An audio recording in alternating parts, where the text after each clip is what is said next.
Battleship Missouri, 53,000-ton flagship of Admiral Halsey's Third Fleet, becomes the scene of an unforgettable ceremony marking the complete and formal surrender of Japan. In the Bay of Tokyo itself, the United States destroyer Buchanan comes alongside, bringing representatives of the Allied powers to witness the final capitulation. General of the Army Douglas MacArthur, Supreme Allied Commander for the occupation of Japan, boards the Missouri. Fleet Admiral Nimitz, Pacific Fleet Commander, and Admiral Halsey welcome MacArthur and his Chief of Staff, General Sutherland, aboard. Admiral Nimitz escorts General MacArthur to the Missouri's veranda deck, where the 20-minute ceremony is to take place. It is Sunday, September 2nd, 1945.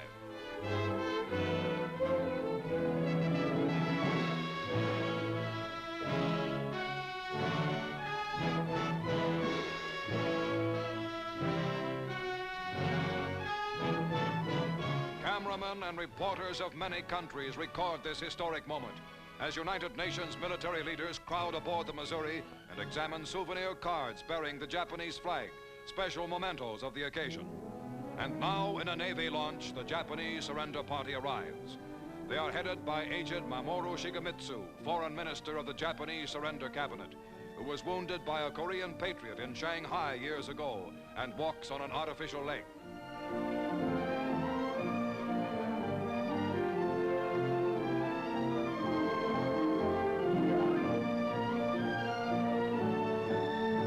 The Japanese delegation lines up on the opposite side of the surrender table from the Allies. A war which had entered its 8th terrible year in China, which had raged for 3 years and 9 months for America and Britain, which was the brutal, costly eastern half of the most horrible worldwide war in human history, is now within minutes of ending for good. General MacArthur speaks.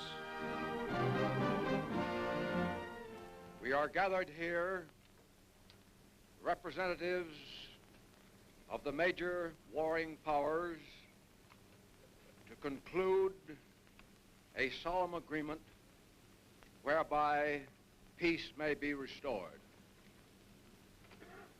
The issues involving divergent ideals and ideologies have been determined on the battlefields of the world, and hence are not for our discussion or debate. The terms and conditions upon which surrender of the Japanese imperial forces is here to be given and accepted are contained in the instrument of surrender now before you. As Supreme Commander for the Allied Powers, I announce it my firm purpose, in the tradition of the countries I represent, to proceed in the discharge of my responsibilities with justice and tolerance, while taking all necessary dispositions to ensure that the terms of surrender are fully, promptly, and faithfully complied with. I now invite the representatives of the Emperor of Japan and the Japanese government and the Japanese Imperial General Headquarters to sign the instrument of surrender at the places indicated. Mr. Shigemitsu comes to the surrender table. These dramatic first pictures were made by newsreel war correspondents and Army and Navy cameramen and were specially flown back from Tokyo. The time is 9:05 a.m. The Japanese have been on board exactly 10 minutes.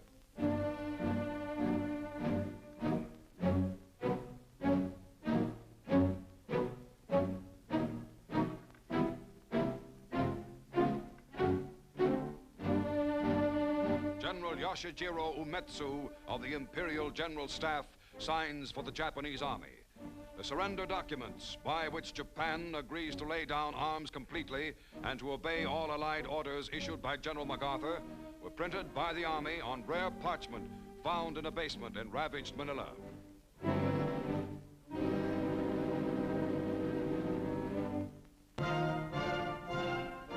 General MacArthur signs as Supreme Allied Commander.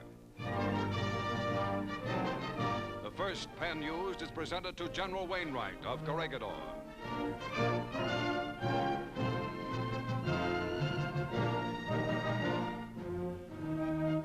The second pen to British General Percival, commander at the surrender of Singapore.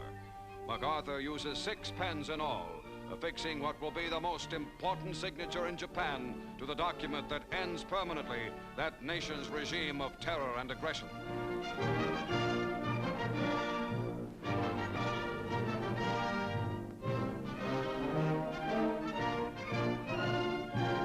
For the forces of the United States itself, Admiral Chester Nimitz signs.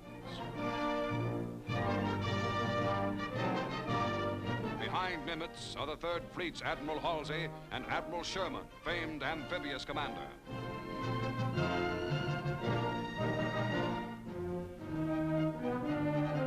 General Su Young Chang, Chief of Military Operations for the Chinese National Council, signs for China.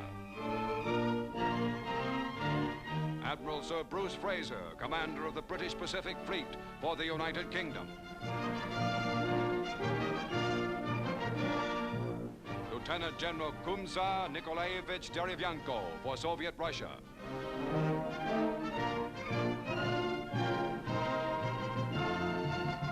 General Sir Thomas Blamey for Australia.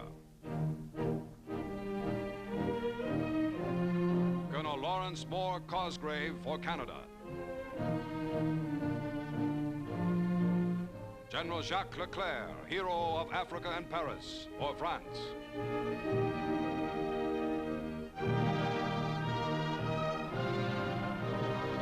Admiral C.E.L. Helfrich for the Netherlands.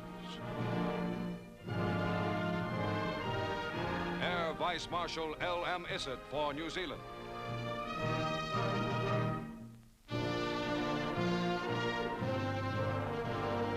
Concluding the brief history-making ceremony, General MacArthur expresses a wish. Let us pray that peace be now restored to the world, and that God will preserve it always. These proceedings are closed.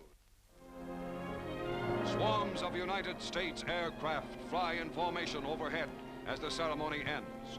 The final United Nations victory has been won. The war is over. Peace is here.